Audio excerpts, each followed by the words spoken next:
چین نے جنگ سے 4 دن پہلے، میں بڑا کلوزلی دیکھ رہا تھا، بڑی high resolution satellite pictures launch کر دیں، اپلوڈ کر دیں، پبلک کر دیں، جس کے اندر انہوں نے موافاق ایک جارڈن میں بیس ہے وہاں کی بھی تھی. میں کلوز اپ کر رہا تھا سارے، تو میں دیکھ رہا تھا ایز اے فائٹر پائلٹ. وہ میں نے کہا اچھا یہ تو جہاز ہیں سارے فائٹر کھڑے. 52 فائٹر جہاز موافاق میں امریکہ لے کر آیا ہوا تھا. C-17 C-130 لائنڈ اپ تھے سارے.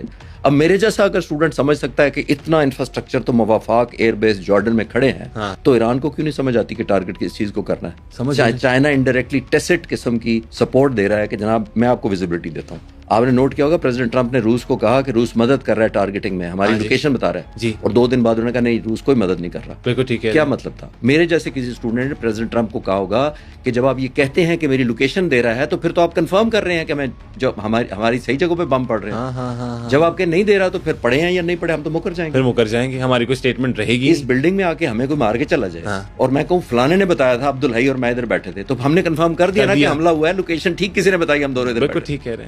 بالکل ٹھیک. جب ہم کہیں گے پتہ نہیں مارا نہیں مارا، ہمیں تو پتہ ہی نہیں ہے، تو پھر آپ کنفرم نہیں کرتے، تو آپ کی تفتیش میں بھی نہیں شامل ہوں گے. پریزیڈنٹ ٹرمپ اگلے دن بیک آؤٹ کر کے کہ نہیں روس نہیں مدد کر رہا. اوکے.